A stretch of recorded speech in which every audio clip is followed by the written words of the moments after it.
nališa. Jeste. Pa ćemo mi početi šta radi, dosta zajebancija.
For the final time this weekend, the teams and drivers of the NASCAR Whelen Euro Series are getting ready to go racing. It is EuroNASCAR Pro's second semi-final here at Oschersleben in the EuroNASCAR playoffs, where the championships are decided and double points are in play. Oschersleben has been very compelling so far. We are, of course, on the road to the season finale in Zolder next month, where we will see a champion crowned. Will it be a new champion, or will it be the reigning champion? That looks like one of the bigger questions we can ask coming into this race. Vittorio Girelli, the current championship leader, on 341 points. There he is, cool as a cucumber on the pit wall, but he is only 3 points clear of Gianmarco Ercoli after a dramatic race yesterday where he had to work his way back through the field after being helped off the circuit by Paul Dufresne yesterday on the run down to the first corner, or rather on the run into the second corner, and that controversial moment there handed a penalty to Dufresne, and of course meant that Girelli had to work his way back up from the very rear of the field. A difficult day for the Italian on Saturday. He'll be looking for better fortunes in today's race. He will start today's race again from pole position, so he'll have the inside for the left-hand flick that comprises turn 1. But if he's still got this man, Paul Dufresne, alongside him, that means he'll be on the outside for turn 2. Row 2 of the grid is very interesting. Thomas Tuffel, who's had a mixed bag of fortunes this weekend and a couple of collisions across the weekend in EuroNASCAR 2, he lines up behind that man Vittorio Girelli, who's with Andre. Thank you so much, Adam. Vittorio, the EuroNASCAR Pro Championship is getting tighter and tighter, but still you're in the lead. So what's the plan for today? Yeah, we'll try to take the win. Yesterday it wasn't possible as a turn one incident, but it's part of racing. You know, it's a pity that it happened in the double points. I lost a lot of land that I did very hard work to achieve, you know, but everything is reset. So yeah, we just look forward, focus on the race. We have the pace. I was fastest in every session this weekend through practice, quali, warm-up, so fastest lap in race one. So we just need to get past turn two, and then we got the rhythm to get a good rhythm, stay there, and try to build a gap. We see how it evolves. I will give it my all, and I hope to give a nice show for the fans. You said fans, that's a good point. I guess you are quite in a tunnel because you have to focus on your championship, but is there also a little bit of time to enjoy this event? Yeah, this event is amazing. Every time is so many people. Do you know the numbers? Yet. Well, I want to know that because I think is a record for we beat for sure last year, and I think is one of the top spectators races. Is very, very amazing to be here. All right, thank you so much, grazie mille, and good luck for the race. Back to you, Adam. Certainly has seemed very busy at Oschersleben this weekend with EuroNASCAR in town. I'm sure we'll get those statistics to Vittorio Corelli just as soon as we can regarding exactly how many people are in attendance at the moment. A lot of the fans are on the grid walk here, getting up close and personal with the stars and the cars of the NASCAR Whelen Euro Series, and then they'll make their way to the tribunes and take in the racing action. A little bit of a musical touch with you, Andre. Yeah, thank you so much. Galef is again here on the grid walk. On Friday your new song came out. It was announced, and Freischwimmer is now available on all streaming platforms, and it's the official soundtrack of this event. You've heard your song on the podium and on several occasions. How does it feel like? It's a really good feeling, really good feeling. I mean, the whole event, the weather, and my song, I think with NASCAR it's a big fit. What about the racing and the event? You have been around, you have been celebrating with the fans, you saw the races. How do you like it so far? Definitely yes. Come to the EuroNASCAR. If you're not here this year, come next year. It's a really nice event. Who are you cheering for on this grid? Can I say this? Yeah, you can, of course. I'm a fan as well. I have to stay quiet, yeah, but as a fan you can. Yeah, I'm a Team Ryan. Team Ryan. So Ryan Vargas. Team Galef is Team Ryan Vargas. All right, thank you so much. And see you later. And now back to Adam. Years later, back to Adam. Thanks, Carl. Thank you for Freischwimmer as well. Our NASCAR GP Germany soundtrack for this weekend that has been playing out on the podiums. I believe at the moment we are receiving invocation around the circuit from John Lee Hooker Jr. as we continue to build towards the race here today in the NASCAR Whelen Euro Series. EuroNASCAR Pro Division is looking very close after yesterday's race, it must be said. 73 points covering the top 10, 341 for Gorelli, down to Thomas Chrysonis on 268.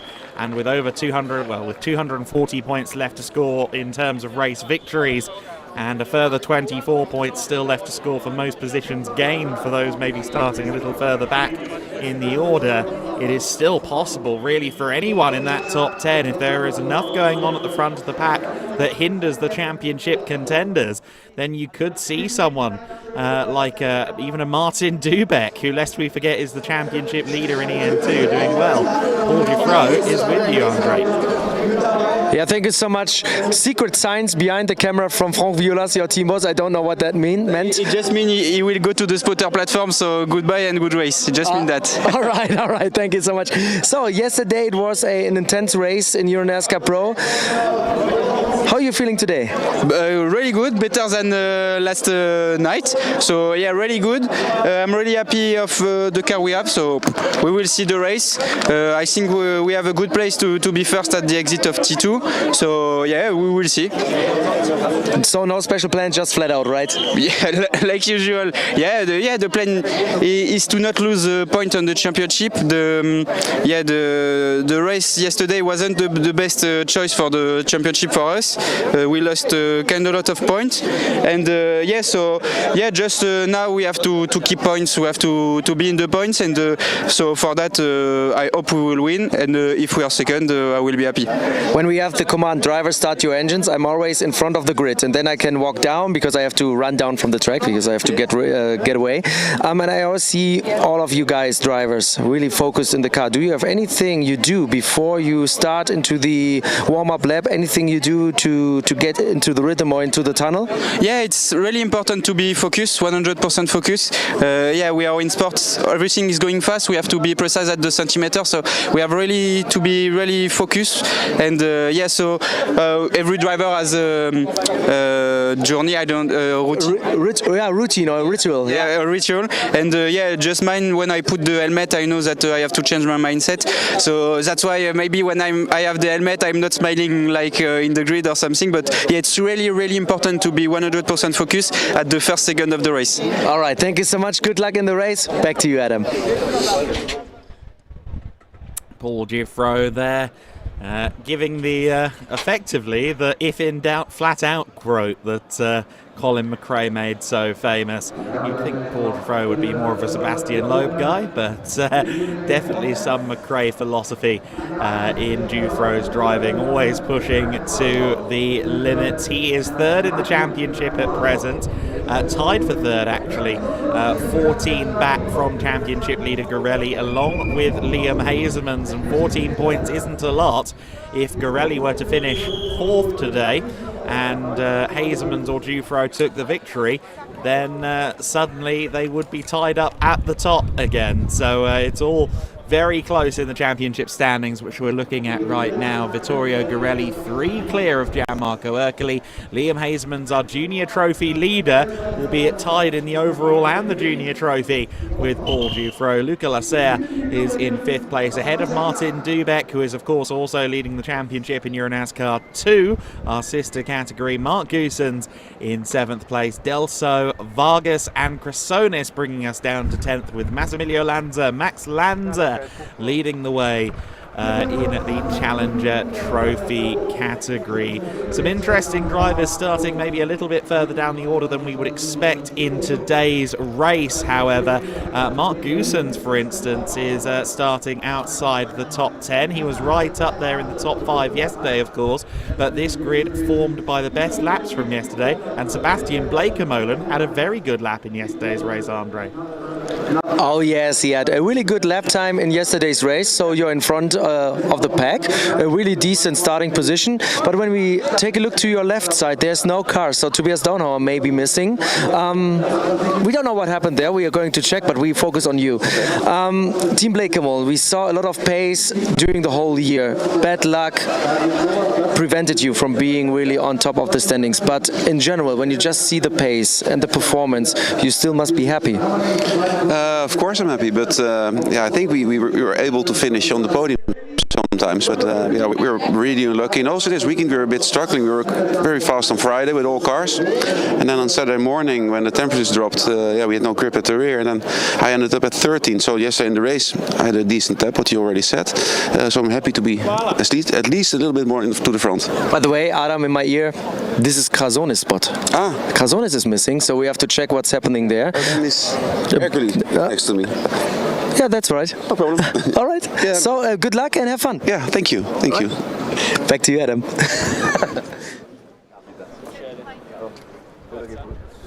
Thomas Chrysonis is due to be on row 3 alongside Sebastian Blakemolen.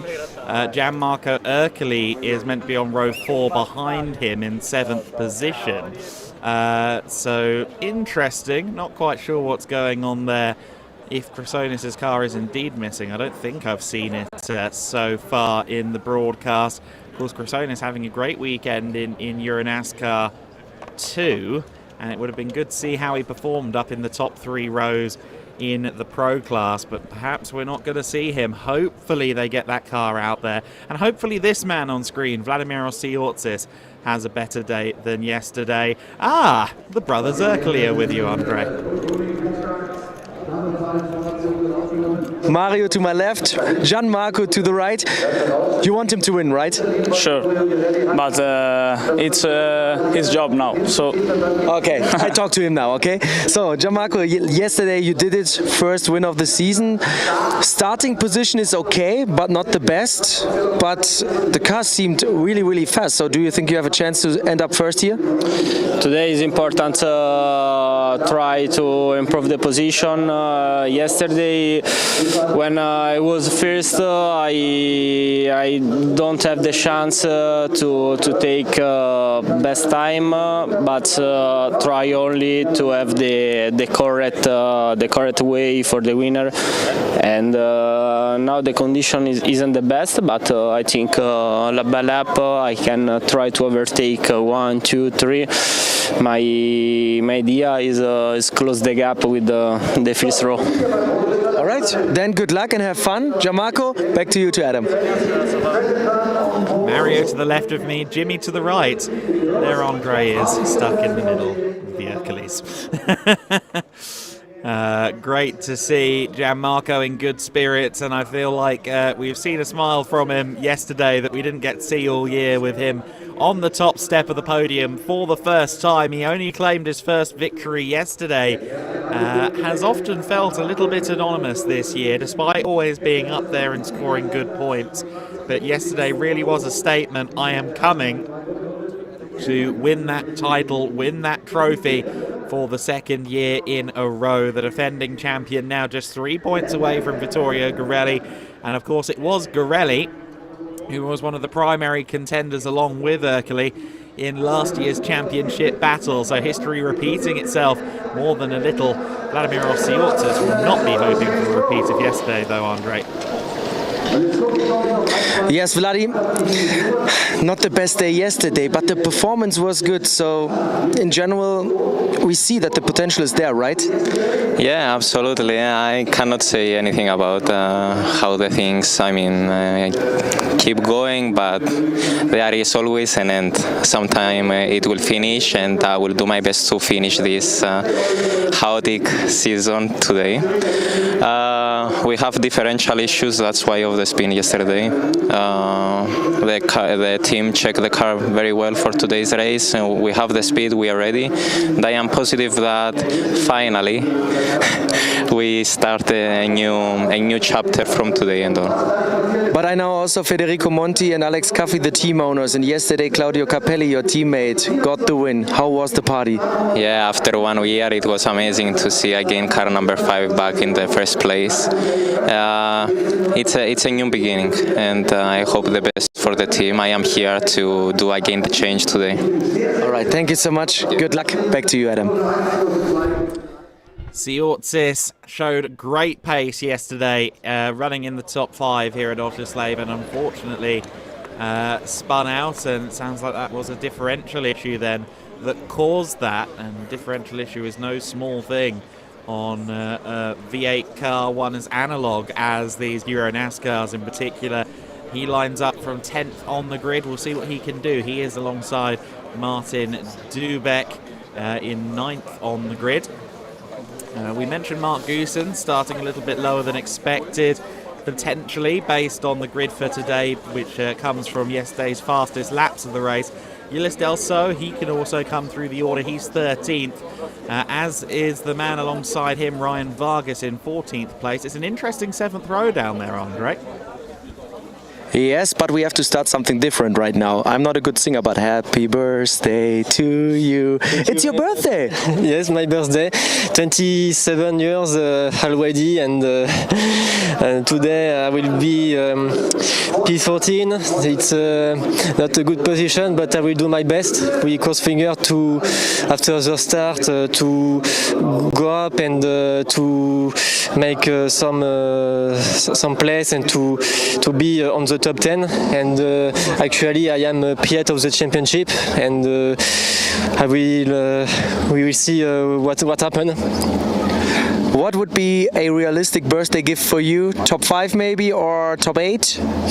It will be hard, but if I see an opportunity, I will say it. All right, thank you so much. Congratulations again, birthday kid. Thank you very much. Ulysse Delso.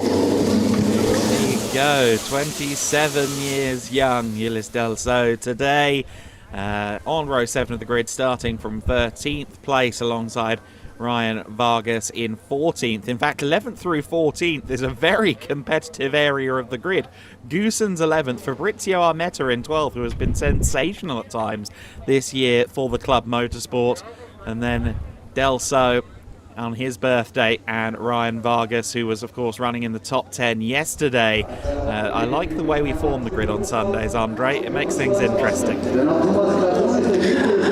The guy next to you, the number 14, Ulysse Delso, it's its birthday today. Yeah. So do you give him something, or do you say, no, you get a cake afterwards, but on the racetrack there's nothing to get? Heck no, but tomorrow's my birthday. I need to have a good one too. We're both in the weeds back here.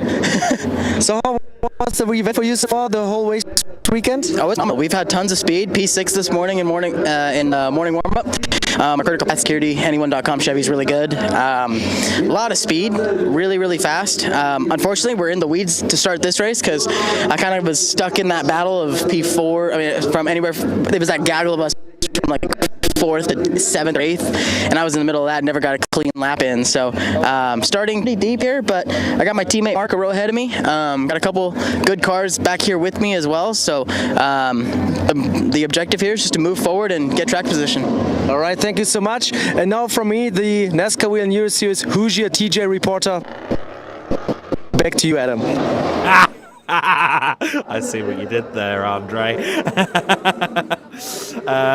The 46, Thomas Chrysonis, the 43, Riccardo Romagnoli, both heading out onto the circuit now. So the gaps on our grid look like they're going to be filled. Some late arrivals headed towards the grid now.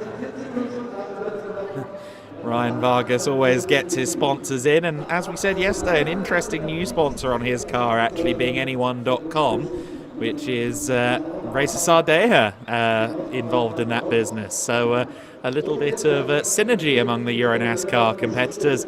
Sardeja involving Ryan in the business, sponsoring that car, the number 33F Racing Machine, which of course is one of a few German-owned teams on this grid this weekend. You've also got Marco Stipp Motorsport, of course, and you have Team Promotion as well. We've already alluded to Tobias Dauenhauer in this broadcast. Dauenhauer will be starting from 22nd, so he has some work to do from his position on the grid for sure. Mark Goosen's also with some work to do today, Andre. So the commentator said you have a little bit of work to do today, is that right? Well, the one who makes up the best or the most positions takes 4 points times 2 now. For double points, that's 8. So that was my gamble. No, I'm kidding. We struggled still a little bit with the setup yesterday, and we managed to finish 3rd on the road. And with the starting penalty that I took, we finished 6th and then 5th at the end. So, but the lap times weren't good enough. So we are P11 on the grid now. We'll see. I think we made the car a little bit better this morning for warm up. Michel was also not complaining too much for the EuroNASCAR 2 race. So, like you say, there's a lot of work to do, but nothing's impossible, I guess. So we keep on fighting for it. All right, thank you so much, and good luck and have fun. Appreciate it. Back to you, Adam. Mark Goosen's quoting one of the great philosophers, Big Shaq. 4 times 2 is 8, minus none, that's 8. Quick maths. Mark Goosen's keeping an eye on those points then. It is the most positions gained from your starting position that gains you places. So, for example, Vittorio Gorelli yesterday ending up towards the rear of the field on the first lap and then working his way back through. That doesn't count for anything. It's based on where you start the race. So for someone like Tobias Dauenhauer in 22nd position, he could be a shoe-in for a most positions gained if he can stay clean and surge through the order. But it sounds like Mark Goosen's among those a little further back in the field, keeping their eye on the points situation.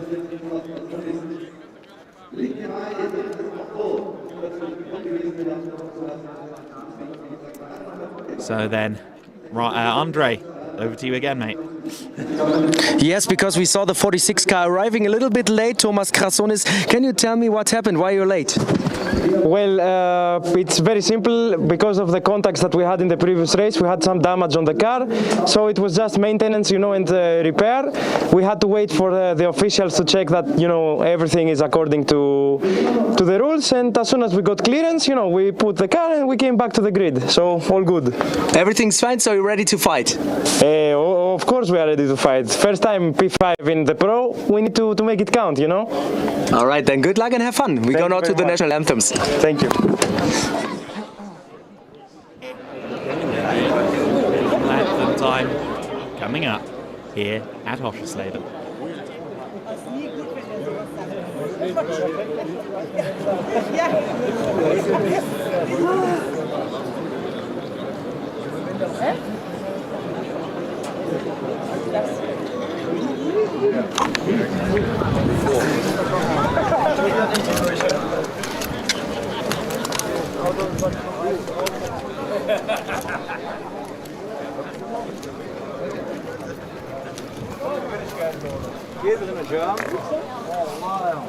Dat zijn knalballen, hè?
The Star Spangled Banner, my apologies, performed there once again. The national anthem for the US performed there by Lena, and we are just now getting to the point where the drivers start to lock in, get those helmets on, get into the zone. Obviously you saw Vittorio Garelli, I think, in the zone half an hour ago, sitting down on the grass, getting himself into position. And Andre, you're down at the start of the grid, isn't it? Yes, because I have some information. I see the 99 car in pit lanes, so Tobias Dauner is trying to join the race, and I have a cool number to share with you guys. 16,500 fans attended this event, including this race, of course. So the official number is 16,500. Last year we were at 13,000, so I think that's a great development. Back to you, Adam. Yeah, really great news that the attendance is going up. It certainly has felt busy this weekend. You can go and relay that information to Vittorio Garelli as well. He seemed curious as to how many people were present. Thanks for that update, Andre. Paul Giuffreau is getting himself suited and booted by the number 3 car, the RDV competition machine. Of course, he will be on the outside of the front row alongside Vittorio Garelli, but that's the outside for turn 1. Turn 2, he'll have the inside line if he can hold on, but Liam Hazeman's has already shown that is a high-risk, high-reward proposition, trying to hang it out around turn 1. But he's already said, I'm going flat out today, so Paul Giuffreau might be trying it early doors here at the Motorsport Arena Oschersleben. It's a circuit that seems to suit our cars well. We always get great racing here in the NASCAR Whelen Euro Series. You can see Tobias Downhauer's 99 there, waiting at the end of pit lane. Of course, he was going to start 22nd anyway, so that isn't too much of a loss for him to be in the pits at the moment.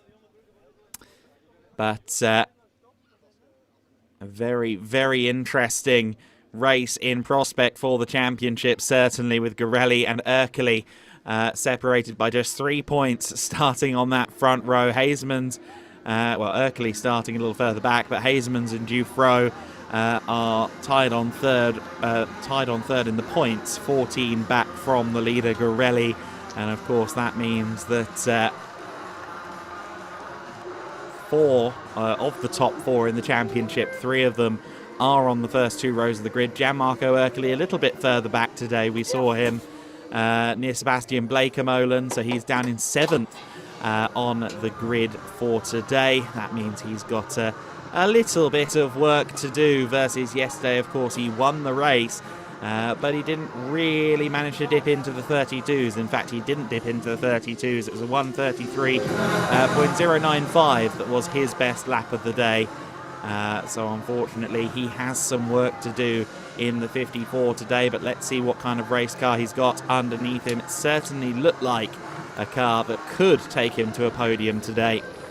The Motorsport Arena Oschersleben, perhaps not as laden with overtaking opportunities as Most, which obviously has that braking zone into turn 1, which often aids and abets overtaking, but we've seen plenty of passing, plenty of wheel-to-wheel action this weekend. The EuroNASCARs definitely suit the circuit, and the circuit is one that has its challenges for sure across its relatively short distance.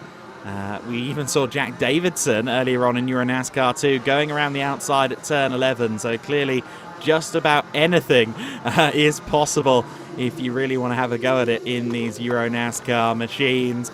Liam Hasemans wants to try and get himself a victory. He is zoned in there. These days wearing a bare carbon helmet. He used to have one of Loris's old helmets. His brother, former EuroNASCAR champion himself, of course, Loris Hasemans. Liam in the 50 car, the Hendricks Motorsport machine. There's the Marco Stipp Motorsport number 46 on their home turf.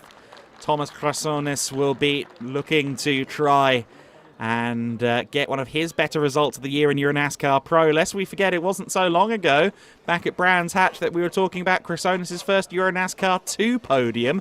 And here he is on the first 3 rows of the grid in the Pro class as well. It feels like he, as a driver, and perhaps the combination of him and the team, have really hit a stride this year at a new level, which is really good to see. It's also great to see Sebastian Bleekemolen back in general this weekend, a testament to the safety and strength of these cars, given the huge crash that he was involved in at Most last time out.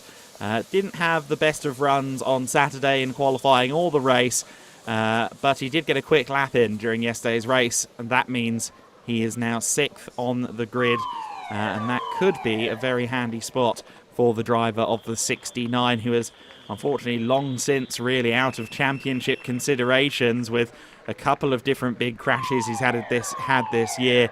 87 points back in 12th position. It's possible, mathematically speaking, with 240 points left to score, but it's going to be a hard sell for Sebastian Bleekemolen. Bleekemolen yet to claim a win this season. He does have a top 5 to his name. But of course, the lion's share of the victories this year have gone to one man in particular, and that is our pole sitter, Vittorio Gorelli. Uncle Sam and the Statue of Liberty are here this weekend, which feels like they probably needed to agree that with the US Tourism Board. Hopefully they did. Vittorio Gorelli, though, 5 wins this year, 8 top 5s and 10 top 10s. He has had an immaculate season in most regards this year. Gianmarco Erkeli, of course, second in the standings with just 1 victory. Hasemans has had 3 wins, but has not had quite as many top 5s as the 2 ahead of him in the standings. And Paul Giffreau, of course, getting himself a victory last time out in Most, bringing him right back into championship contention. And lest we forget Luca Lasserre, we haven't said his name today so far.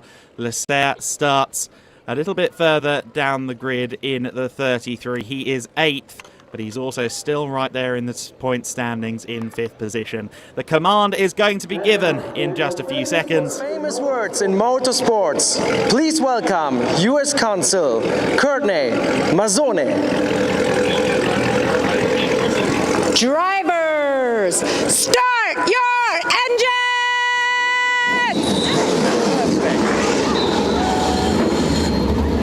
And with an explosion of red, white and blue and pyrotechnics, we are underway with the most famous words in motorsport delivered there by our Grand Marshal for today, that being Courtney Mazzone, the US Consul for Politics and Economy, and she has delivered those words well. The engines have fired up nicely. It's about time to go racing here at Oschersleben. 20 laps lie ahead, with the possibility of extra laps should we need a safety car at all during the race.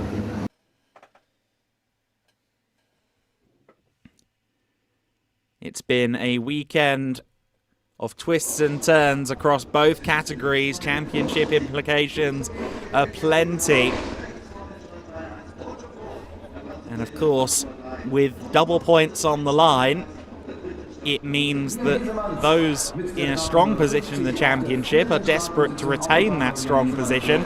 Those who have maybe not had the best of seasons so far but are still somewhere in the standings, they will be desperate to capitalise on the fact it's double points, because if there's any time to suddenly hit a run of form, it is once the points are doubled. So I don't think there's really anybody able to take the pacifist approach in this race. Sure, if you're Martin Dubeck with a big championship lead in EuroNASCAR 2, you can try and stay out of trouble, but he tried to stay out of trouble today in EuroNASCAR 2 this morning, and, well, spoilers if you didn't see it, it didn't really work out for him. Vittorio Garelli alongside Paul Giffreau on the front row of the grid. Thomas Duffel with a very good start. I think might be his best ever start in EuroNASCAR Pro, alongside Liam Hasemans on row 2. Thomas Grassonis and Sebastian Blakemolen on row 3 of the grid. Gianmarco Ercoli and Luca Lasserre in row 4.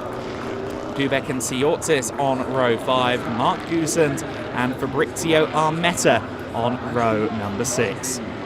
Row 7 is birthday boy Ulis Delso, 27 today, in the 14 car, alongside Ryan Vargas in the 30.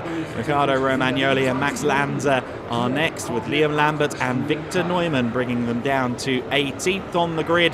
Following them, it's Nick Strickler and Konstantin Schul rounding out the top 20. Dario Casso in 21st. Tobias Dauenhauer set to be 22nd on the grid, but I think he might be starting from the pit lane. Thomas Dombrovski should also be out with us in 23rd. There you see Dauenhauer actually at the back of the queue. I don't think we see Dombrovski though, so I think just the 22 taking the start then rather than 23, but Dauenhauer could well be up for a good race here if he can make his way through the field. As Mark Goosens informed us, 8 points on the line for most positions gained from your starting place on the grid, and Dauenhauer from 22nd may have a good shot at that if he can stay clean and make up places. But what about the front end of the order? What about the title battle? Gianmarco Ercoli yesterday won the race and put himself right back in there, just 3 points away from championship leader Garelli, but Ercoli starts from P7 today. It is Garelli alongside one of the men joint third in the championship, Paul Giffreau, on the front row of the grid. Garelli has the inside line for turn 1, but if Giffreau can hold on, he'll have the inside for turn 2. Let's see how it shapes up as we go racing in EuroNASCAR Pro here at Oschersleben. Once again, it's semi-final number 2 in the playoffs of 2024. Tafel getting a bit wiggly there into the first corner, but it is Vittorio Garelli that leads the way. He got himself ahead of Giuffreau, but Giuffreau leaves a nose there at the inside at turn 2. Looks like Garelli was a little bit out of shape on corner exit. Max Lanza ends up wide and in the wall there by the looks of it. And I think Ryan Vargas might be sideways on circuit there, as well as Paul Giuffreau hangs on around the outside of Vittorio Garelli. Tafel in third place. Look at this between Giuffreau and Garelli.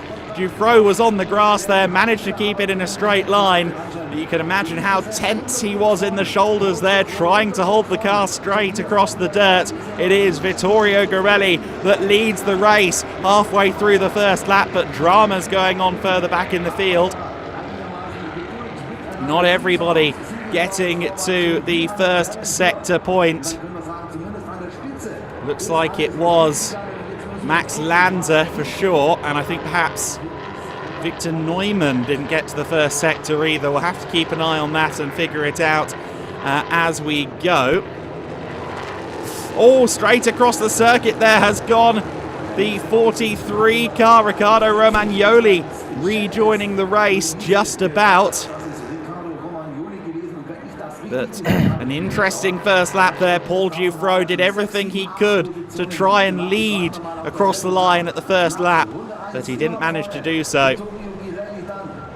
Green flag still out, so anyone that did have issues... now it's gone to full course yellow. Just now we go to full course yellow. Your order is Vittorio Garelli in the lead, Paul Giuffreau in second, Thomas Tafel still there in third place. There is Lanza. It was Lanza in the 88 that went off the circuit, and I think I was right about Ryan Vargas as well, because he's not crossed the line to complete the lap yet either. So some drama unfolding a little bit further back in the field. Giuffreau, Tafel, Hazeman's fourth, Krasonis fifth, Erkeli up to sixth place ahead of Sebastian Blekemolen in seventh. Leclerc, Dubek and Goossens your top 10. Siortzis down to 11th place. Tobias Dauenhauer is already up to 14th position. So Tobias Dauenhauer has had a good first lap. Ryan Vargas has now crossed the line. He's 45 seconds off. So he'll be hoping, if anything, this full course yellow becomes a safety car so he can rejoin the back of the field.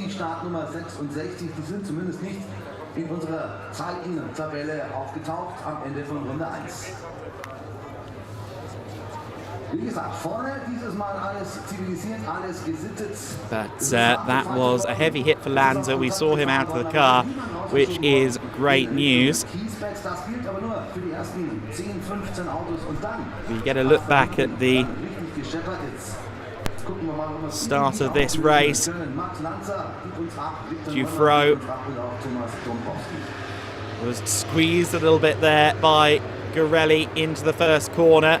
In turn, Giuffreau tried to carry all the apex speed in the world around turn 2 to try and get to the inside of Garelli. I don't think Garelli and Giuffreau actually touched at turn 2. Get a look there at Vargas, I think, getting spun around by Liam Lambert there as they all kind of stacked up. Let's get another look at it from this angle. I see. So Vargas and Lanza collide, and then Lambert, with nowhere to go, ends up tagging Ryan Vargas into a spin. Looks really just like a turn 2 incident. Not much that anyone could have done about that. Riccardo Romagnoli cutting the course, but of course losing time, so he won't be penalised for that. We are now under safety car conditions, hence everyone is back to relative speed out on the circuit at the moment. So this means there's a potential of laps being added to the race. It also means, in Ryan Vargas's case, that he can make his way back to the rear of the pack. So it's effectively going to be a bit of a reset here. Everybody back together. Not that we'd had much time to split the field apart. Max Lanza, unfortunately, won't be, of course, out there. Now, Victor Neumann is also listed as a non-starter, so I don't think we had the 47 out there on circuit. We had a feeling that car was damaged coming out of the EuroNASCAR 2 race. earlier. It looked like it had become rather unwieldy after a couple of collisions that Neumann had during the race. So whether or not that's connected remains to be seen. Hey Adam, do you hear me? Ah, yes, I was just about to see whether you were joining me, Andre. Great to have you in the box with us once more. Another interesting first lap. We haven't gotten away scot-free on the first lap of the race at any point. But certainly a good start for Vittorio Girelli in a very exciting battle in the early corners between Girelli and Dufresne. It'll be interesting to see how Girelli manages a safety car restart, won't it? Yeah, that was a really exciting and dramatic start to this race. I'm really happy that Max Lanza is okay. He left the car. He was already really polite to the marshals when he was behind the fence. The car a little bit damaged, but as you said before, it looked like normal racing incidents on track that happen in racing. But Girelli and Dufresne, they really put up a really good show there for the first laps, and now we're behind the safety car, and the good thing is we will probably not lose any laps because we'll add those laps at the end, so we will extend the distance. And when I take a look at the field, I already took a look at the car. Brian Vargas, a little bit of front damage, but it looks good. He rejoined the field behind the number 8 of Dario Caso, and I just looked at the car and it doesn't seem to have a lot of damage, so it should be fine for Ryan Vargas. But he's now, of course, in 20th position, and he has a lot of work to do. But Girelli, Dufresne, this could be a really, really nice battle there up front because both drivers really eager to win. Here we can see the car of Lanza, the front damaged, really hard impact there for the 88, but luckily those EuroNASCAR cars are really safe. Yeah, exactly, and you often see the body kind of deform in these incidents, and that's exactly what you want. It dissipates the energy, removes it from driver and cockpit, which is exactly the intention. As you said, Ryan Vargas has a little bit of damage on his car. But I mean, he did drive what looked more like a Whelen modified car than a NASCAR Whelen Euro Series car to the checkered flag at Valencia, so I'm sure he'll be okay. Might be a bit disappointed though with how that first lap has gone. He'll be in 20th position on the restart. I think aside from Ryan, just about everybody else is more or less where I'd expect them to be. Of course, Tobias Downhauer leapt forward as the race began. The safety car is in this lap. We're expecting a single file restart by the look of it as well. The incident in turn 2 involving car 88 is under investigation. That is not a surprise. We'll look at that. So they have to go down the left lane, down the pole position side of the circuit for the single file restart. But of course for Girelli, timing is key. If he can try and get a jump, catch Paul Dufresne in just a tenth of a second where he's just not focused, that could be really beneficial to Girelli. We have seen drivers able to mount an attack for the lead off of safety car restarts already this weekend. And the pace car, the safety car, will now go into the pit lane, and then we are ready for the single file restart with Girelli, and we have a restart box marked by those flags on the start-finish straight. Inside the box, Girelli will hit the throttle, and then we go back racing. I want to say thanks to the marshals, it's always very quick, and now we go back racing. Green flag is back in the air. Green flag flies, and we are underway on lap 5 of what's currently listed as 20. That might well go up to 22 at race control's discretion. It's Vittorio Girelli that leads the way with Dufresne still there behind him. Toffel drifting a little bit wide there at turn 2 apex. Liam Hazemans is going to be looking for any opportunity he can to get by. With respect to Thomas Toffel, as good as he has been this season, I'm not quite sure he's going to be able to keep with Girelli and Dufresne's pace, so Hazemans is going to be trying very hard, I think, to try and find a way by. But then again, with 3 races and a few laps under his belt today, Thomas probably knows this track just about as well as anybody at the moment, so we'll see whether or not the number 34 car can keep pace with the top two and whether Hasemans can find a way by.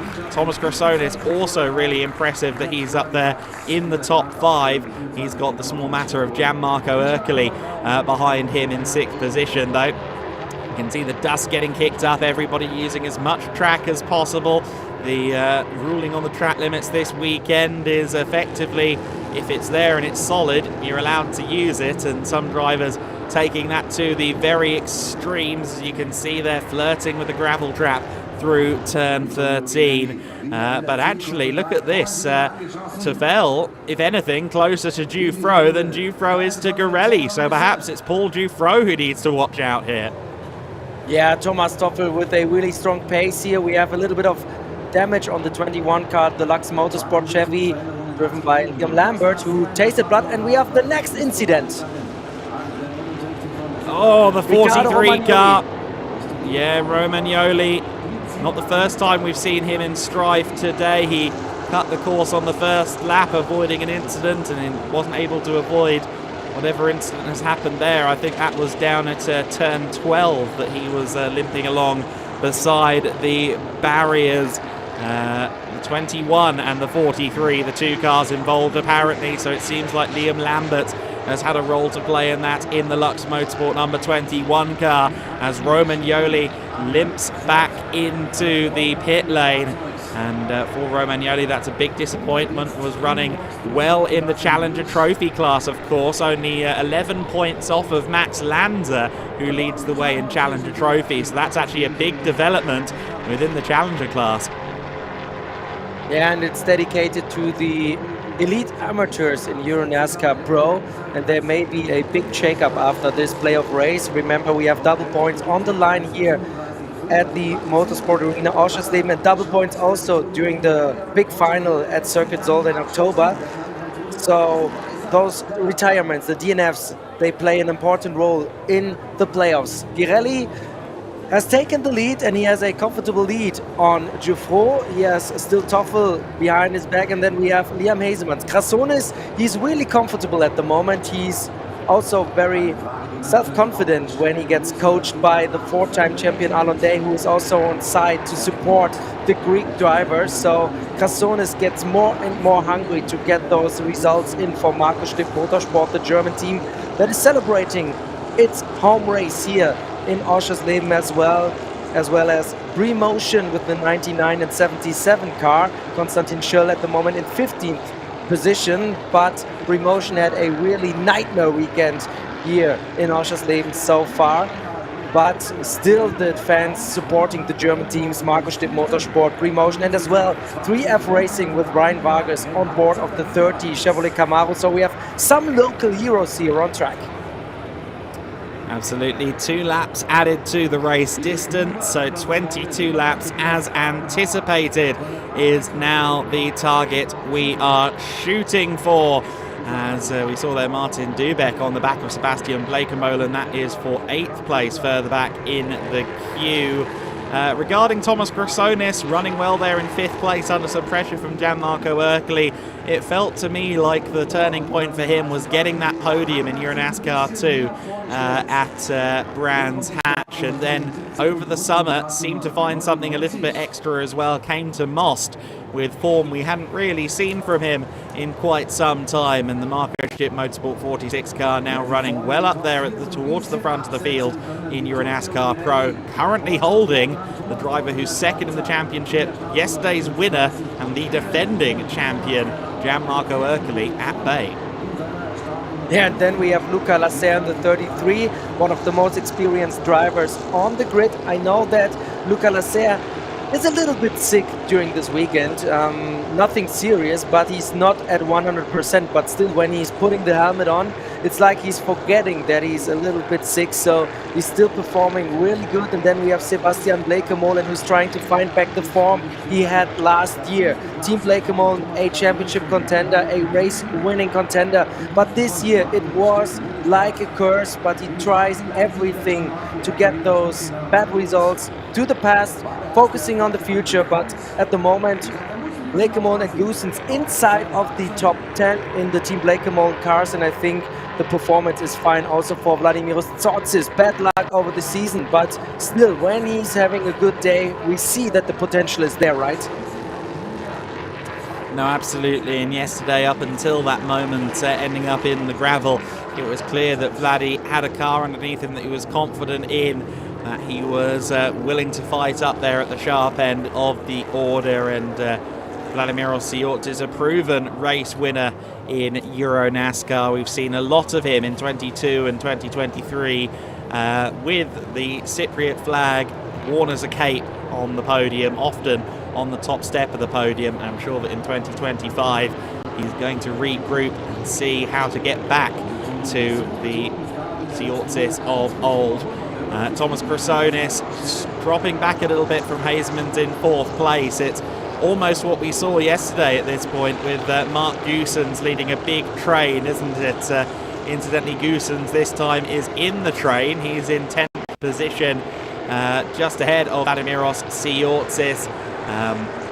But we'll see whether anyone can break through. I'm sure Gianmarco Ercoli, the last thing he wants to do after, grazing that championship lead, currently just 3 points off of Garelli in the championship table. The last thing that he wants to do is finish in 6th place today and watch that championship lead skyrocket up again by, another 20 points. That would not be pleasant viewing for the Italian racer. And Thomas Chrysonis, I think he has a little bit of a smile now under the helmet because he keeps holding the reigning champion and the yesterday's winners behind him. And that's a good sign that the 46 car is a decent pace. Yes, he's losing a little bit of ground on Hazemans, but still he has Ercoli behind him, Lasser, Blakemo and Goossens, Dubek, the championship leader in EuroNASCAR, 2 big names in EuroNASCAR, and that's a good sign for Chrysonis. He can keep up with the elite in the NASCAR Whelen Euro Series. So we see that the team and Greek driver are developing in the right way, and I think it's a good sign that he can stay inside the top 5 in EuroNASCAR Pro. And now Luca Lasser dives to the inside, tries it at least. Ercoli and Lasser, they have a history. Last year, the championship decision between Lasser and Ercoli. Ercoli won the championship very last second, and this year they collided at Autodrom Most, and we have Tobias Downauer. The weekend for the 99, a big nightmare. But I'm always looking at the 33 and the 54 when they are close together on the track, because Lasser and Ercoli, they have a history. Yes, they do, quite famously.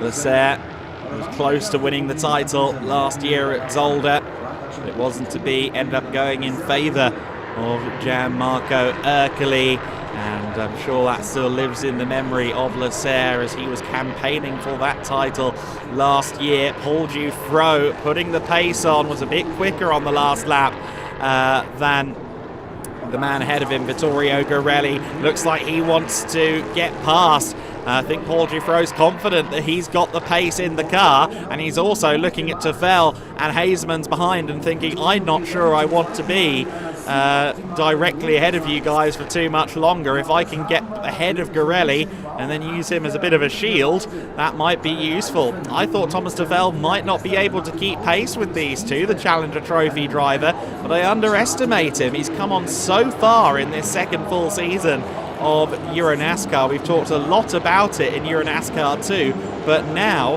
we're seeing Thomas in the 34 Race Art Technology car really hang tight with the best in the game right now in Vittorio Garelli, Dufresne and Hazemans. Yeah, it's a really good performance. Race Art Technology also improved a lot, and Thomas Toffel got more and more used to the car, and he's having a real good development over the season. Hazemans is now very close to Toffel's back bumper, and what I just saw when I looked outside the window, Ryan Vargas is already in 13th position. The gap to Del Sol is quite big, the birthday kid in 12th position, but still it's a decent comeback for Ryan Vargas in 13th place. Yeah, it's still a long way to go for Ryan Vargas to try and make up a few places to get maybe towards the top 10. He's going to have to do some work to get there though. being a good 3 or 4 seconds back from Ulysse Del So at this stage. But of course, again, with the big queue forming behind Thomas Chrysonis at the moment, maybe he can make up some positions. It is Gorelli then that comes across the line, still leading the way. We begin lap 12 of the race, or is it lap 11? No, it is going to be lap 12 of the race, isn't it? For the 24 car. He has a good amount of distance to go, just over halfway through the race at this juncture, and he has just about staved off Paul Dufresne thus far, but by no means is Dufresne going to just sit there behind. We saw it yesterday, of course. Paul Dufresne on the final lap of the race had a go, had a look at Gianmarco Ercole to see if there was anything he could do to try and claim that last win, even in the very last corner. When you've got Dufresne behind you, you can be pretty sure he's never, ever going to settle for second place. Yeah, Paul is hungry after winning the EuroNASCAR 2 title. He wants the big crown in the NASCAR Whelen Euro Series. This young kid is amazing, coming from karting development program, and then he made the switch to RDV competition. He won the title, and now he's one of the championship contenders in EuroNASCAR Pro. He really developed quite fast. He had a steep learning curve, so Geoffroy with an amazing season, however it will finish for him. But this Frenchman has so much talent and such potential to become a NASCAR Whelen Series race winner once. And what I really like about him, he's humble. He said, there are so many kids out there, they want to be in my place. I live the dream. I just go race by race and enjoy what I'm doing, enjoy the contact with the fans. He's available, he's always open, he speaks from his heart, and this is what I really like. He's not only a fast driver, he's really a unique character, and this is also something in the NASCAR Whelen Euro Series. With all those drivers from all around the world, we have so different types of characters and really cool personalities in the paddock. You just have to go there and meet them, and this is also another cool thing in EuroNASCAR. You can just go there in the paddock, meet them, talk to them, and then get to know them, and this is so special. Absolutely right. Of course, Vittorio Gorelli out front made a little bit of history today. We didn't acknowledge this in the qualifying broadcast. My apologies for not doing so. Gorelli starting today's race, I should say, from pole position. That's the 9th time he started from pole position this year. Of course, based on his fastest lap from yesterday's race, and that breaks the record from Ander Villarino all the way back in 2013 of most poles in a season. So Vittorio Gorelli has been making headway and history all season long. I think in many ways he feels this is his championship, and only a couple of things have gone against him to mean that he's got such a fine margin in the title right now. But that's the way it goes sometimes. If the bad days are just as spectacularly bad as the good days are spectacularly good, sometimes you end up in a situation like Gorelli where any false move, if he goes wide and Dufresne gets through, that is 7 points, or rather that is 10 points that he loses. It's no small matter, especially when you've only got a lead of 3 over Gianmarco Ercole further back in the field.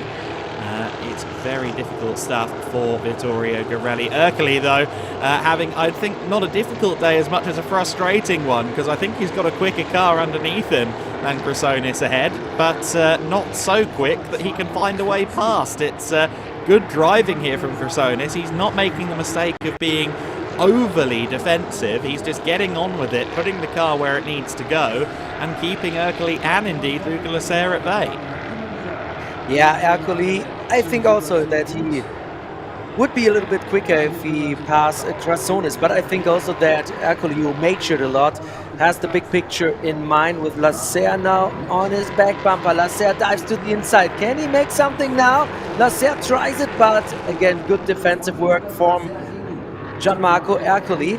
I think his goal is quite easy. When Gorelli is winning, he wants to try to keep the margin as low as possible. The best situation he could have been or could be in the final race of the season is be under 10 points, because then you have it in your own hands. If you win the race, you will be the champion. And I think when he cannot pass Girelli in the championship, he just wants to keep the gap on Girelli under 10 points, and then he has it all in his hands.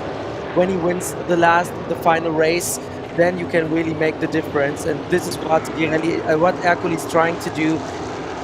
Just to have the big picture in mind and score as many points as possible without taking the risk of a DNF. Because if you retire here today, Girelli is pulling away in the championship standings, and that's not what he wants to see after this race before we go to the finals at Circuit Zolder in Belgium. And of course, with things finishing as they are, I think Paul Giuffreau will be right there with him. The Hazemans won't be far behind in the standings either. It's still very much a four-way battle, mathematically much more than a four-way battle in the championship as well. Giuffreau finishing second and Ercole finishing sixth. If it finished as they are now, they would be shrinking in by 10 points, and that would mean 1 point between them as we have a car slowing. Who is that slowing down going into turn 11? I have to assume it must have been some lap traffic. It's Fabrizio Armetta, I think, who is on an outlap at present on the timing screen. I think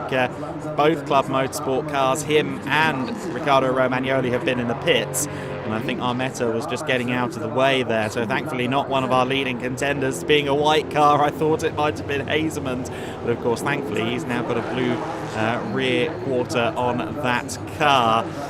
Chrysonis turned into the first corner. Difficult first section of the circuit this. You're still slowing down as you turn in for the apex at turn 2. It's a very complex first couple of corners of the lap, and especially on those 2x2 rolling starts as we've seen on several occasions. The gap between Hazemans and Chrysonis is just over 5 seconds, so Chrysonis hasn't really lost too much over the top four, but of course he has been driving through the mirrors just as much as he has been driving through the windscreen, with Ercole and Lasserre there right with him behind. Oh, Lasserre having a little look to the inside of Ercole there. It seems as though the middle sector for Gianmarco Ercole isn't that good. He usually loses a few car lengths to Chrysonis, and Lasserre ends up right on his tail, and on this occasion I think Lasserre's close enough that he might consider a move into the final sector of the lap. They approach turn 11. He looks to the inside speculatively, but I think speculation is all it is, as Thomas de Fel comes under pressure as well from Liam Hazemans in the Hendricks Motorsport number 50 car. Hazemans not quite able to find a way through just yet. Lasserre also still behind Gianmarco Ercole.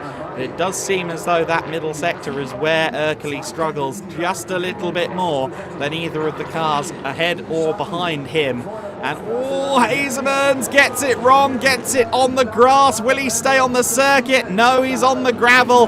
Thankfully, as we alluded to, a 5-second gap between himself and Chrysonis means that he isn't going to lose positions, but that could be goodbye to any shot at a podium for Liam Hazemans.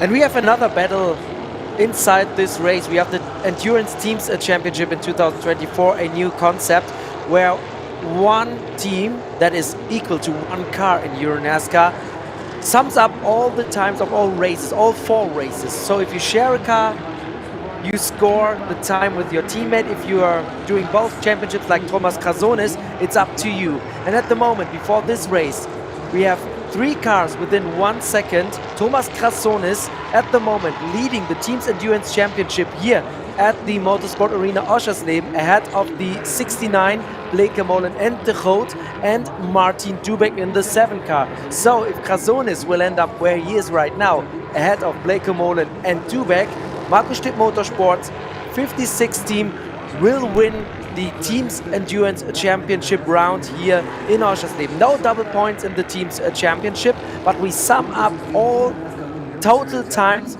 and laps of the 4 races, and the fastest guy with the least laps wins. And at the moment, Chrysonis is leading this classification. But I don't think it's going to go the way of them, because just 5 seconds back in 5th place in that standing so far is Giuffreau and Schauber. in the number 3 car. So I think at the moment it would just about go to the number 3, but it's exceedingly close. The race distance times across all 3 races so far this weekend between the cars. Top 5 all within 5 seconds. And that means it could really be very, very close indeed. Get the calculators out at the end for that one, and we'll find out who is on that victory lane in that regard, of course, during our podium ceremonies in just a few laps' time. Vittorio Girelli was under some pressure from Dufro. We see Dubek is pressuring the rear of Sebastian Bleekemolen, still for 8th place. I feel like I said that exact sentence about 15 laps ago. Dubek has been patient, but not successful so far in finding a way past Sebastian Bleekemolen, running in 8th position. Mark Goossens making it a bit of a Bleekemolen sandwich there in 10th position as well. But Vittorio Girelli doing a good job holding off Dufro, and Chrysonis doing a mighty job holding off Ercoli and Leclerc. I feel like Leclerc's the danger man, though. Ercoli gets close to the rear of Chrysonis occasionally, but he doesn't look that feisty, whereas Luca Leclerc really looks more aggressive at the wheel right now, to my eye at least. I totally agree, and I saw something that was off screen. Girelli was a little bit loose outside of the exit, or on the exit of the last turn. So Dufro closed in a little bit more, so it's just 0.364 seconds when they cross the line. Adam, I'm going to leave now to victory lane, so I hand over to you. Leclerc's trying everything, but I will now stay quiet and run to victory lane. Okay, Andre. It's great to hear from you here in the commentary box. We've also been hearing so much feedback from those of you watching at home. We want to come to this event next year. Make sure you have a look at the website, EuroNASCAR.com. You have all of the ticketing details there. And the 2025 calendar will be out before too long as well, so we'll be able to see where we're going to and when. And it's also, of course, going to give you the details of things like camping. You can camp at this event here at Oschersleben. You can camp at American Speedfest. You can usually camp at all of our races. Really take in a weekend of EuroNASCAR as Luca Leclerc has a look to the inside of Gianmarco Ercoli, and he's done it at long last. He's threatened the inside so many times, never pulled the trigger. I didn't think he was going to do it. This time he has, and not only that, but he is now struggling to keep it on circuit. Gravel for 2 consecutive turns, and Leclerc, oh, goodness me, he just about held on. That was a little bit dramatic, to say the least. I thought Leclerc was once again just kind of teasing the inside line. I didn't think he was actually going to go for it.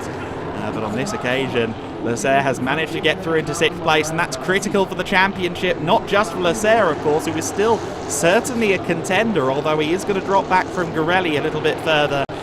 Based on where we are right now. But of course, for Ercoli, being 3 points back coming into this race, any position loss is a huge problem, and that's going to be another 2 points that he won't get to score with Luca Leclerc getting past. So Chrysonis now is going to have to try and go up against Luca Leclerc. That should be fun. Girelli and Dufro. Oh, it's Dufro kicking up the dust as well. It feels like they're proving a point here to all of us, as if we doubted it, that they're all still pushing hard. Everybody using the outer extremities of the circuit and much more besides. Up onto the sausage curbs they go.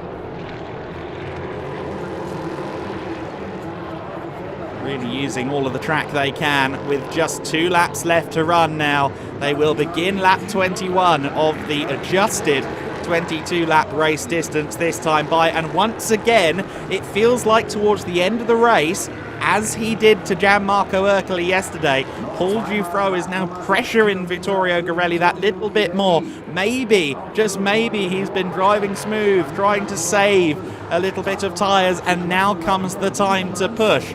His last lap was fractionally quicker, actually fractionally slower than Vittorio Girelli, but I think that was because of the sideways moment we saw on the way into the chicane.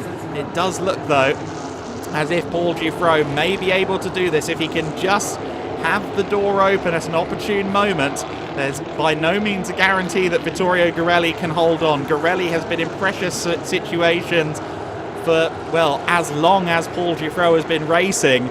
Giuffreau was probably in go-karts when, just starting in go-karts, back when Vittorio Garelli was winning the Auto GP single-seater series back in 2013. He's been racing at a high level for a long time as Vittorio Garelli, so the experience advantage firmly with the number 24 car. The question is, can Giuffreau make something happen? He's got the youthful ambition on his side. He's got the motto of flat out on his side. And he's got exactly one more lap left to try and make something happen here at the Motorsport Arena Oschersleben.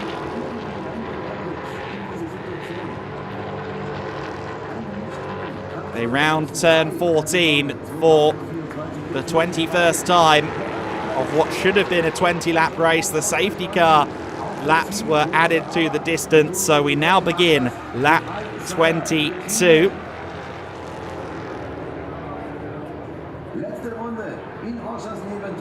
We are up now for our final lap. If this is going to happen for Giuffreau, it needs to happen soon. Turn 1 and 2 is a solid overtaking opportunity, but turn 3 is a better one if you're close enough. Unfortunately, he is not close enough.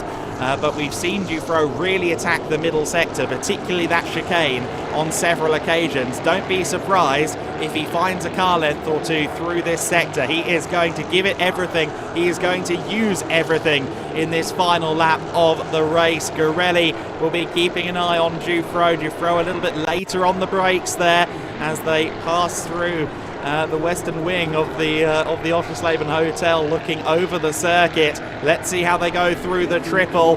Very aggressive line from both of them through there, bouncing over the curbs. Giuffreau not close enough for a move into turn 11. He's going to need to do something really special through the last few corners to challenge Vittorio Garelli. Garelli, who missed out on victory lane yesterday, who started on pole yesterday, but was last by the time they came out of turn 2.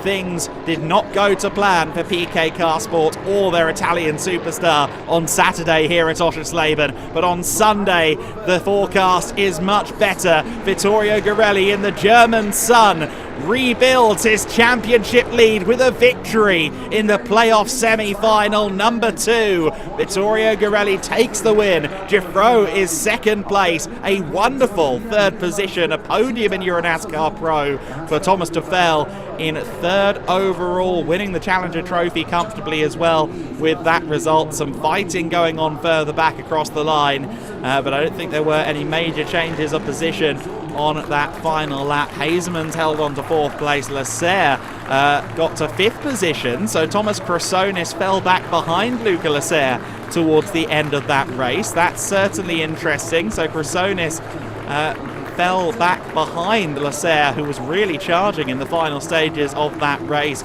Chrysonis, Erkeli, Blake Molen, Martin Dubeck and Mark Goosens round out your top 10 in that race. Of course, they were just ahead of Siortzis and Delso, who were 11th and 12th, and there was a gap back to Ryan Vargas, who finishes 13th, ahead of Konstantin Schul, Dario Casso and Nick Strickler in P16. Armetta, Downhauer, Lambert, Romagnoli, Lanza, Neumann and Dombrowski all failing to finish, in a couple of cases failing to start.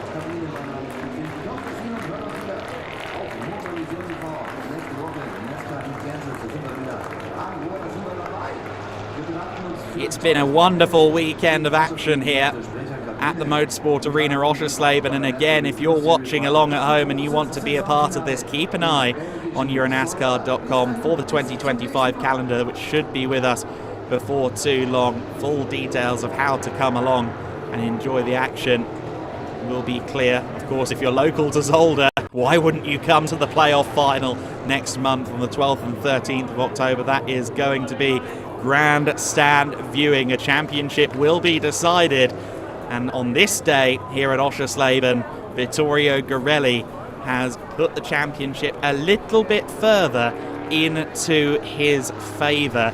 Just doing quick maths, which is not my best asset, I will grant you.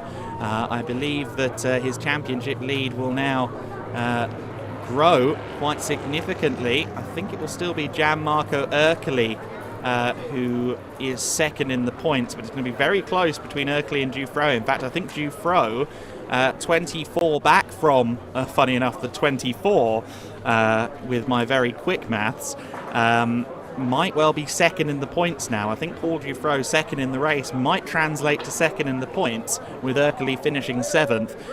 One thing's for sure, though, and that is that Vittorio Garelli is in a much better position than he was an hour ago in his 2024 EuroNASCAR title campaign. It's a campaign that has seen him head to victory lane on no less than 5 occasions previously. This is win number 6 of the season.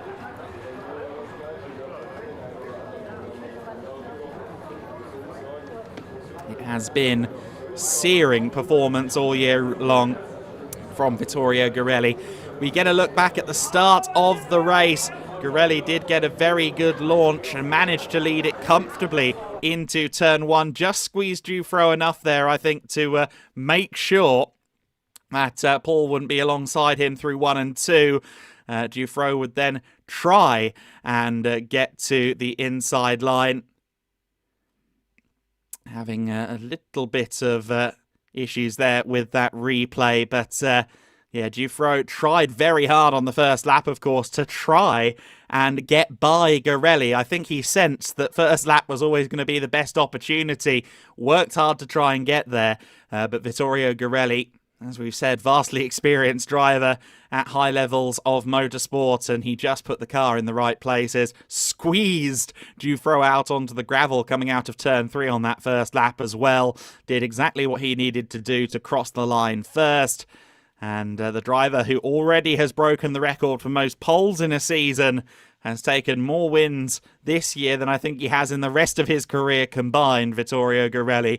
It has been a storybook season so far for he and PK Carsport. And while he unfortunately can't be the author of his own destiny, given the hungry, fighting drivers behind him, certainly he may have gone some way to putting a favourable outcome on those pages for Zolder.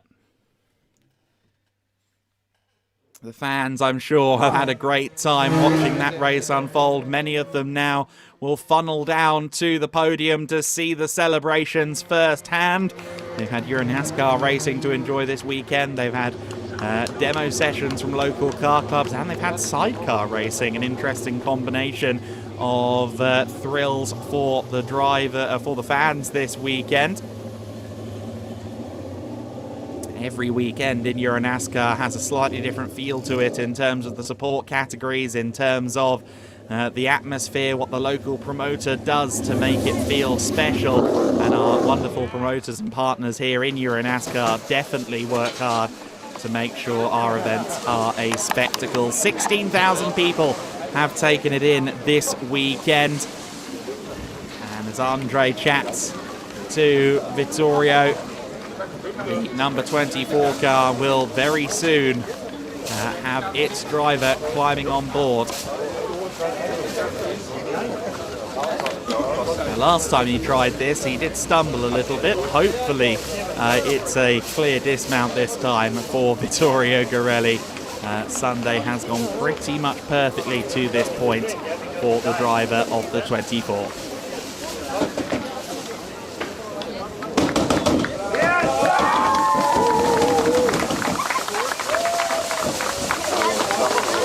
Garelli climbs to the roof, points to the sky, and celebrates again. That steely-eyed focus that we see in the pre-race translates to performances like these. Incredible driving from Vittorio Garelli. We've had provisional points handed over to us here in the commentary box, courtesy of Razor from the EuroNASCAR media team. his maths implies that Gianmarco Ercoli will still be second in the points to Vittorio Girelli, but the gap will be 23 points. Bear in mind that was just 3 points at the start of the race, so a gain of 20 points worth of lead for Vittorio Girelli. That's huge for him. Paul Giffreau, as I thought, is going to be 24 points back now, but he'll be third in the standings, with Liam Hazeman's fourth, 28 back, and Luca Lasser fifth, 42 back. So an interesting finish there. Of course, Lasser getting through into fifth place at the very end of the race will have helped him just a little bit. Does look like it's going to be a four-way fight going into the finale, but anything is possible. Still, with 160 points left on the line, 2 race victories left on the line going into Zolder.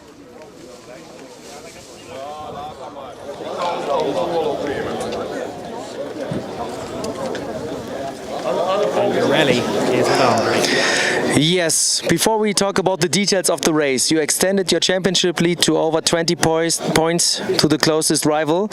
Everything according to plan, right? Yeah, the points was very important, but it was so hard. I got the power steer failure on lap 5. I did literally all the race with no power steer. I was literally starving. It was my hardest race of my life. Like, I couldn't turn the wheel, it was blocked. I had to move my hands in order to turn, and this free was fast, so he was coming into me, but yeah, we managed to get the win. God was with us this time. That is amazing, because I know that you are keeping an eye on your fitness level, really high level of fitness. How is it like to drive a car like this without power steering? It's impossible. Many drivers stop after 2 laps. It's really impossible to drive. This is for my trainer, Daniele. We train a lot, and I wouldn't do it without him. Grazie, Dani. All right, congratulations. Thank you so much. EuroNASCAR Pro winner, Vittorio Girelli. Here's your sticker. Let's go round. Let's go round. I think that's because there are too many stickers on one side of the car. Let's go round, he says, a subtle nod to the fact that he's running out of space for stickers a little bit. In fact, no, that's where they live, on the passenger side door. I see. And that is the 6th of them. A very impressive feat ongoing from Girelli, and particularly so without power steering. He's not exaggerating the difficulty of driving a car this analog. That you usually do have to fight a little bit to get the maximum. Doing that without power steering will have been very difficult. And yes, respect to his trainer for the strength and conditioning that will have helped him to that result. Girelli exhausted, but happy, I'm sure, with the effort that he just put in here at Oschersleben. And you see Andre and the media crew taking the pictures, chatting to the drivers as we prepare content, not just live of course, but additional content including highlights to come on the YouTube channel. Always worth watching the highlights, incidentally, because there's lots of onboards in those highlights that we don't see live, and that means you get some more perspective of some of the incidents, some of the overtakes and accidents during the races. Liam Hazeman's with you, Andre. Thank you so much. 4th place for Liam Hazeman's. It looked like it was a tough race for you too. Girelli was without power steering out there, he told me. What about you? Yeah, no, it was good. I mean, well, in the beginning we were a bit too low on tire pressure. That's why in the beginning we were like nowhere. But at one point, I mean, he was just, yeah, Toffel did a really good race. I mean, he defended really well. Sometimes one time too much, but still, I mean, he did a really good race. And yeah, I tried everything, but at one point, yeah, just my mistake, like pushing a bit too much. I went with 2 tires in the grass, so yeah, then I just went straight. But no, the car was good, just yeah, a bit unfortunate, but yeah, good race from the top 3, so nice. All right, thank you so much, Liam Hazeman's. I think we stay live here in the victory lane, and we have Paul Giffreau. It was a really, really cool and intense battle between you and Girelli. Girelli told me he had no power steering after lap 5, struggling a lot. He always has something. He always has something. This is crazy. Yeah, you can continue. All right, so tell me what the race from your perspective, please. From my perspective, he pushed me wide T1. He don't let me the place T2. He put me on the grass T3. With that, I'm not able to overtake him. I know he knew that I was passing, so he's his way of work. Okay, I respect that. Yeah, yesterday it wasn't even intentional from my side. I took 30-second penalty. It was intentional from his side. I expect the same treatment as I had yesterday. He put me off track. The result is the same. Yeah, so the fight starts now, and we will see at Zolder. All right, merci beaucoup. Thank you so much. Still a good position for you. Thank you. Well, no punches pulled in that interview from Paul Dufro. Certainly making his stance clear on that front, and second place, still a good finish for him, certainly, as Andre said there. A good result, but he'll be disappointed to have not gotten away past Vittorio Girelli in that race. I can see that Andre has managed to catch up with Thomas Toffel. We'll go to him as soon as we can. Our third podium finisher, Andre. And it's the first time in EuroNASCAR Pro. Thomas Toffel, what a race! You must have had a lot of fun there, right? Yeah, it was incredible. I was surprised to have so much rhythm at the beginning of the race. I was easy with the car, so we did really a good work on the car. I also have don't finish the race yesterday, so maybe I have a little bit better tire than the other. Maybe it's a little advantage, but yeah, I am so happy to have my first podium in pro category. All right, congratulations, well done, Thomas Toffel. Back to you, Adam. Yeah, really good effort from the driver of the 34 car, the Race Art Technology Machine, Thomas Toffel. Really good result for him. First ever EuroNASCAR Pro podium. I believe it was here last year that he got his first EuroNASCAR 2 podium, if my memory serves me correctly. So he has been really impressive at this circuit before, and Thomas Krasonis was very impressive today as well. Third place in Junior Trophy, 6th overall, Thomas Krasonis. It was a solid, strong weekend for you. I think, by far it is the best weekend that we had.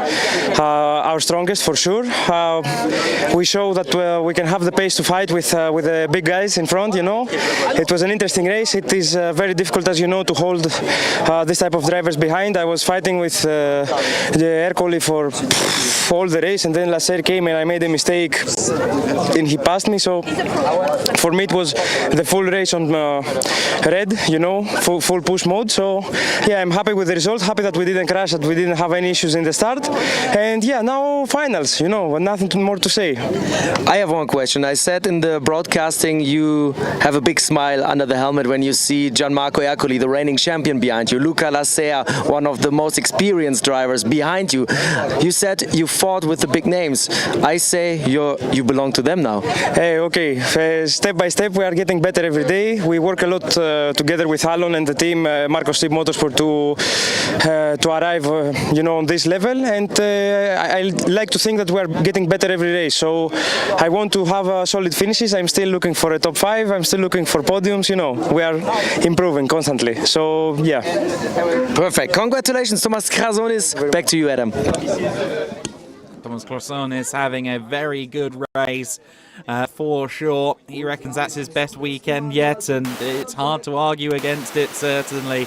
Has really come on since the start of this season, and especially since clinching that inaugural EuroNASCAR 2 podium earlier at Brands Hatch. It does feel like he's moved up another level, and moved up many levels in terms of confidence.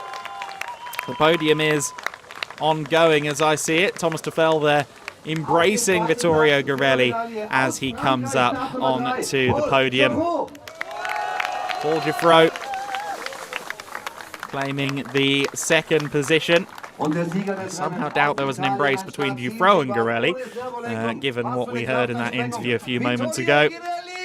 Vittorio Garelli comes to the top step. Cool, calm, collected. Probably quite exhausted, but victorious. And now with an extended lead of 23 points provisionally in the standings.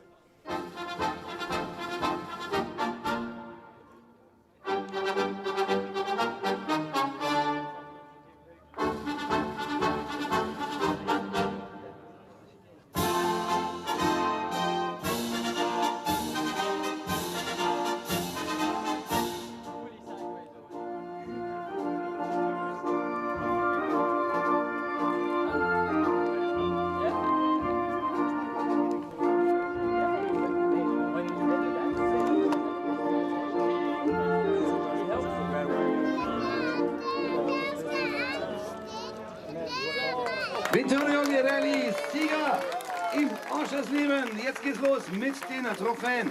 Für den dritten Platz, präsentiert von There you go, the 24 car in victory lane. And some interesting chats, I'm sure, going on there between Toffel and Garelli.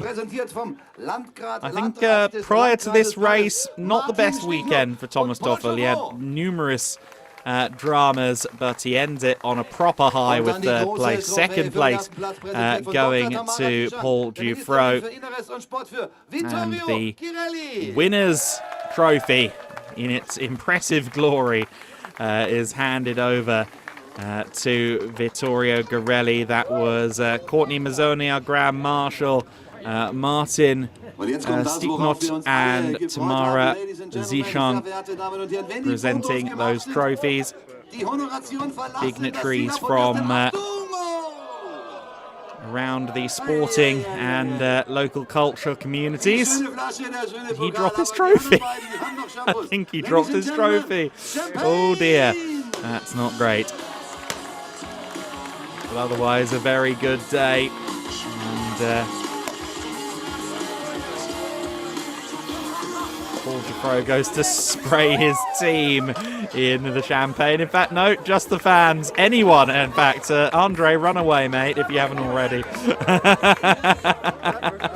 Paul Dufro having fun to cap off his weekend. Vittorio Garelli offering some hydration services to Thomas Toffel. So, ladies and gentlemen. Need a car driven quickly? Need a drink delivered slightly messily? Vittorio Garelli is your man. Even feeding the Hendricks boys some drink, I think, as well there. Vittorio Garelli, please to the stage. Und bitteschön, let's, ladies and gentlemen, wenn die Fotos gemacht werden, jetzt seid ihr im Vordergrund. Bitteschön. Alle die Hände nach oben, all the hands up in the air, please. The most schnell man in Oschersleben, taking the top step once again for the pictures. And great to see them having fun, but I feel like there was a distinct effort from both Dufro and Garelli to stay out of each other's way. There's some tension there. I feel like it would be silly to completely ignore it, and going into Zolder, that's going to be a very interesting dynamic for the championship battle. Dufro 24 off the lead, Erkeli 23 off the lead. This man with the lead and the red banner, the Whelen banner, adorned to his car once more as we head to Zolder. Presentation for the fastest driver of the event. Da zählen wir die Punkte zusammen, die in den ersten beiden Rennen oder in beiden Rennen gesammelt worden sind. Und das ist ausnahmsweise mal nicht Vittorio Garelli. Next up, the fastest driver of the event. This the award to the best driver across both races in EuroNASCAR Pro. And that goes to Gianmarco Erkeli. Erkeli with the strongest results across the weekend. Certainly a hugely beneficial weekend for his championship aspirations. Leaves in second place, aiming to claim a second consecutive title. The TJ Titanium Ring is presented by Marco Raggi there. Da warten wir natürlich noch, bis die Damen und Herren die Bühne freigemacht haben. Aber wer darf sich schon mal warm laufen? Third place in the Junior Trophy, number 46. Vom Marco Stipp Motorsport. Hang on a minute, Thomas. Jetzt ist die Bühne frei. The next podium coming up, Junior Trophy. Thomas Chrysonis, the Celsius-backed Marco Stipp Motorsport car, Auf Rang 2, wo ist er? climbing up to the top step. Liam Hesemans, hurry up, Liam. Liam Hazeman's getting dressed again and coming up to second position. Trophy, number 3 from France, Paul Chanfroy. His brother Mike will have raced here back in the mid-90s or into the late 90s in FIA GT. I think Liam quite likes this place as well. Paul Giffro, though, to the top step in the Junior Trophy classification. Rang 2, presented by Mrs. Courtney Mazzoni, US Consulin aus Amerika. Martin Sticknot, Courtney Mazzoni, our Grand Marshal, and Tamara Zishang once again making the presentations.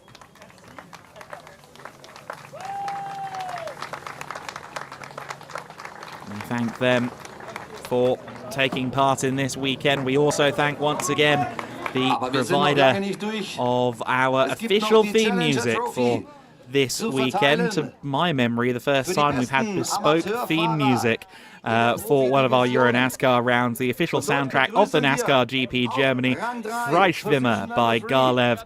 We've been hearing a lot of that this weekend in the podiums and in general this weekend. Our thanks again to Garlev, who of course was one of our Grand Marshals this weekend also and gave it some gusto. Dario Caso, Italia. So then the next ceremony is ongoing, and this is for Challenger Trophy. Liam Lambert already in his civvies is on the third step of the podium along with Dario Caso. But it is going to be Thomas Tuffel, as well as that overall podium, climbing up to the third step overall, claiming the win in Challenger Trophy, and that's really going to help his cause in the Challenger Trophy Championship as well. He was a little way off, but he's going to have come right back into it going into the final weekend with that double points result. Trophy presented by Mrs. Courtney Mazzoni, U.S. Consul of the United States of America.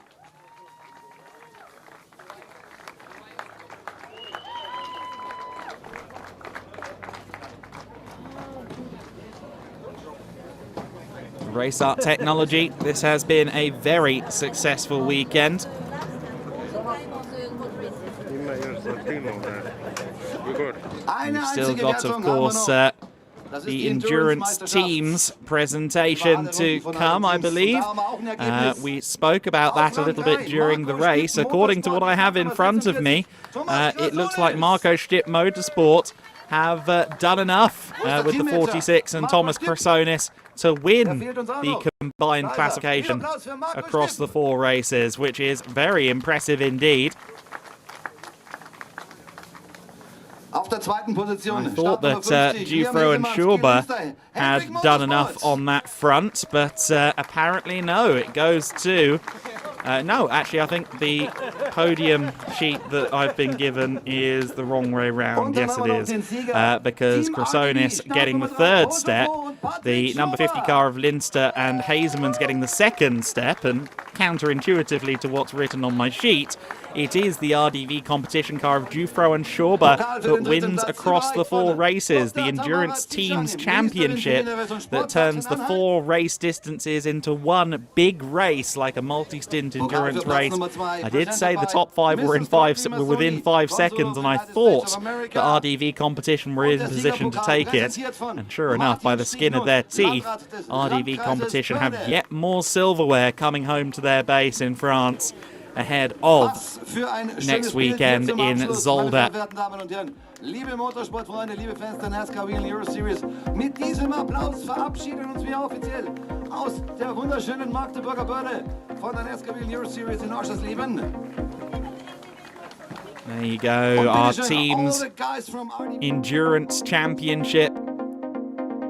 The efforts of Schauber and Giuffro combined enough to secure them a great day, a great weekend And that is reflected with the big trophy being held by their team boss, Schauber and Dufresne, both looking strong as well, both in contention for their respective titles, of course, in EuroNASCAR 2 and EuroNASCAR Pro. The title battles have certainly hotted up this season after this first semi-final of the playoff.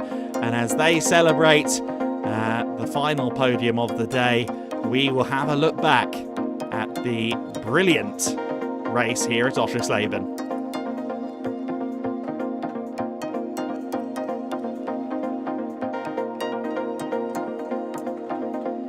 So then the race got underway with a great start from Vittorio Garelli. He did exactly what he needed to do off the line, and then also into turn one, just leaning slightly on Garelli onto Dufresne into the corner to hold the lead. Then at turn two, Dufresne tried to get to the inside. They got very close together. They were side by side on the run towards turn three as Lanza, Vargas and Lambert got into each other further back. Garelli was on the inside line though for turn three. They would still be side by side at the front, not knowing that Lanza had struck the wall behind. That would trigger a full course yellow. But while that was going on, it was a very compelling fight at the front. Watch this as we go through turn three. Dufresne trying to hold on around the outside, and he wasn't happy with this moment here. Trying to hold on around the outside, he was forced onto the grass. Garelli making life very hard for the driver of the number three. They both stay on the track, they both stay in the right direction, and most importantly from the perspective of Garelli, the 24 car remained in the lead. The 43 of Romagnoli having an off-track moment, and while all that was going on, some other dramas further back. Strickler getting crossed up as we get back underway after a safety car period.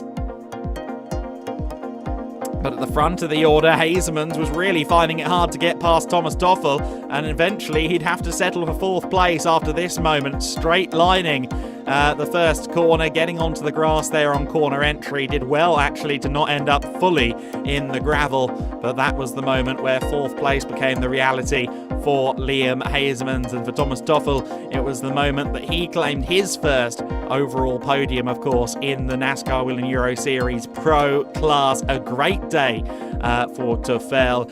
Luca Lasser with a surprise last-minute move towards the end of the race on Gianmarco Ercoli, and he wasn't even done there. Despite some off-track moments at the following two corners, he held off Gianmarco Ercoli, and not only that, he would go